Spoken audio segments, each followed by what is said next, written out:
So, just was looking at Zane Hodges, a couple of things that he wrote.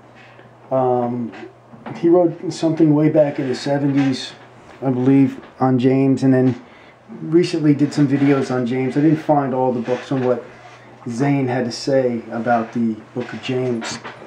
But I have to say that I reviewed what he said, in essence, and I have a reason why I don't agree with it.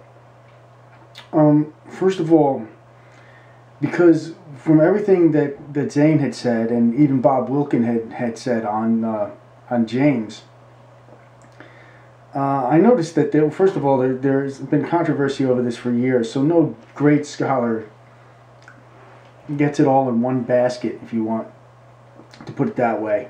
So, but I see something very, very different than both of them. I guess maybe because they're so reluctant to look at James as being opposed to Paul. It's very obvious that there was an opposition, because obviously people from James gave problems to Peter and Barnabas and Paul in Antioch. It's all there, and you can try to, and mainly all the arguments I see don't even focus on what happened in Antioch. They seem to forget about all this stuff, and they're just saying, well, no, James, and they focus just on James, and they try to reconcile James for where it is. But you see, it doesn't work with the rest of the scriptures. 90% of what James says, Paul says also in the opposite, opposite to one another. So the letters are speaking to one another.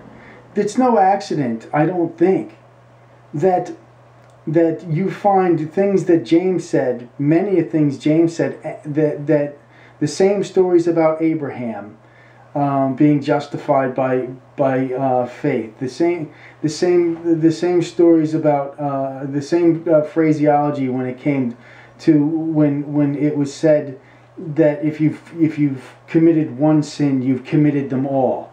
Both things that were written about by Paul and James, and not in agreement with another. As a matter of fact, they were the antithesis of one another. See, those things they're glaring. They point to the idea that both letters were, it was just like a YouTube debate. One person says one thing, one person says the other thing. And it's glaring because James says it in the context of works, and Paul says it in the context of grace. And it's back and forth. And I can pick these scriptures out, but they've been picked out before. And I just gave you examples. You can pick them out. And the other thing is, though, is that when you look at it from Wilkin's point of view or Zane Hodges' point of view, it talks about can that faith save him, and the saving being saving from God's wrath for punishment in case we do something wrong. As a matter of, and the thing is that it's totally opposite of how I live my life in grace. I don't sin that grace abound, and it doesn't mean that I don't that I live an unholy life. But you see, the way in which we live, or the way we walk in the Spirit, is so misunderstood. I walk without the law, but yet I walk in the law. In other words, I died. The law is not on my head, but out of gratitude and the love in my heart, the love that Jesus put in my heart, makes me follow the law. James's book has no place in my walk with God, not because the things that he's saying aren't good for the Old Testament, Proverbs or whatnot, but because all of those things are followed by the grace that's put in me.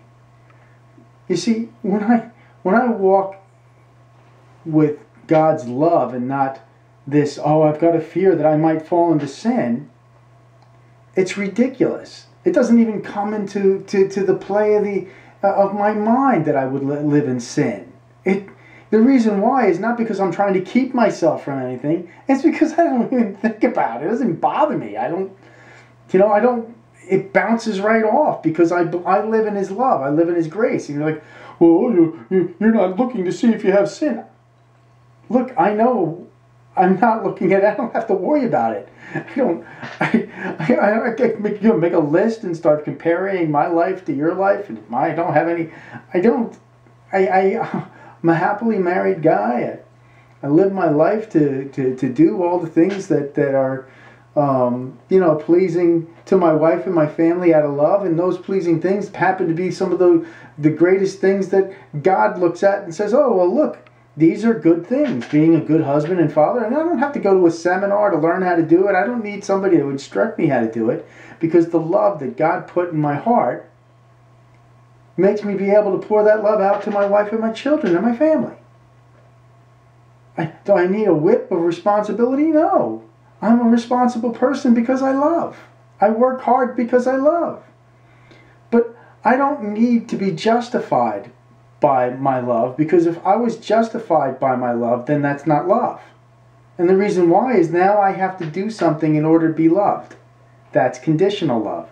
And conditional love brings about hatred, because it's not love at all. Trying to please a father that you will never be able to please makes you a bad son. Because why? Because it's not out of love. But knowing that you're loved by your father makes you pleasing to your father, because you have a good relationship with him. You see, that's why the book of James doesn't work, because it's not based on that kind of a relationship. It's talking about, if you're going to say that it's about justification, not for salvation, but justification so that you'll have a good life, it's still going back to the principles of Moses. Don't go sway to the right or the left, and you'll be blessed. That was put there as a stumbling block. Moses knew that the Israelites were going to go to the right or the left and fall away, because it was the point. The point was that they couldn't follow the law and they would stumble, so that they would need Christ, and you would show the need for it. That's why the whole book is out of place. God bless.